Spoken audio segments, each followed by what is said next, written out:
The streets of Paris are empty, not because of a holiday, because the air itself has become dangerous to breathe.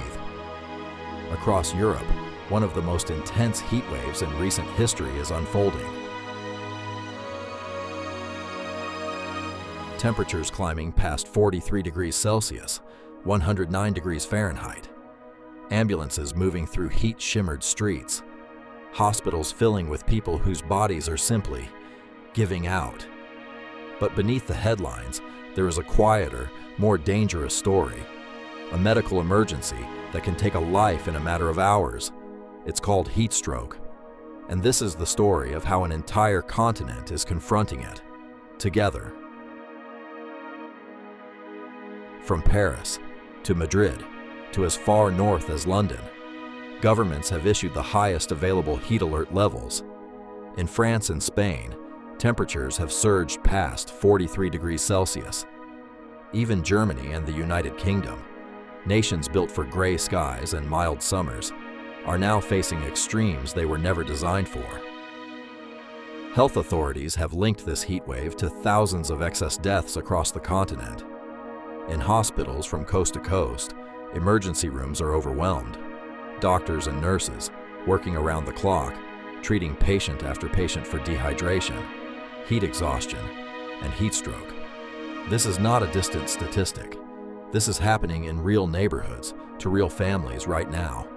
To understand why this matters, you have to understand what heat actually does to the human body. Under normal conditions, we cool ourselves by sweating, a quiet, automatic system, one of the body's natural cooling systems. But in extreme heat, especially when paired with humidity or dehydration, that system can fail. When it does, the body's core temperature begins to rise. Rapidly, the heart works harder, pushing blood toward the skin, desperately trying to release heat. Meanwhile, the brain, the kidneys, the liver begin to suffer under the strain. Without fast medical care, heat stroke can lead to organ failure, permanent brain injury, in some cases, death within hours. And there is a cruel irony here. Millions of homes across Western and Northern Europe were built for the opposite problem, designed to hold in warmth through long, cold winters. Many have no air conditioning at all. So even after the sun goes down, there is no real relief. But the danger doesn't end with human health. This same extreme heat, paired with prolonged drought, has created the perfect conditions for wildfire. Across southern Europe, thousands of hectares of forest have burned. Entire communities have been forced to evacuate as firefighters battle flames in conditions many describe as unlike anything they've seen before. And the pressure doesn't stop there. Power grids are straining under record demand as millions of people run air conditioning to stay cool and protect vulnerable people from dangerous heat.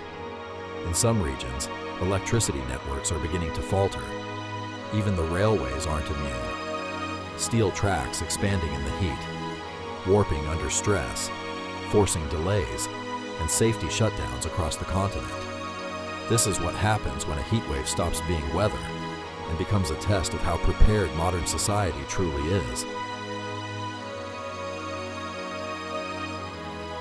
Scientists have warned us for years. Climate change is making heat waves like this more frequent and more severe.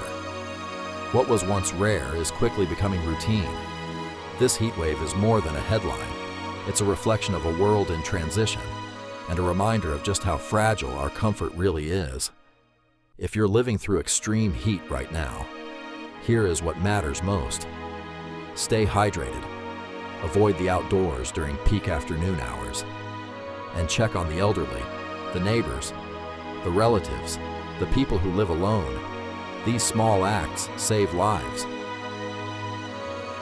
This question, is the world doing enough to prepare for what's coming next? Let us know in the comments. And if this story moved you, consider subscribing, because there are more stories like this one still to tell.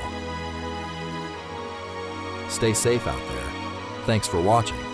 and we'll see you in the next documentary.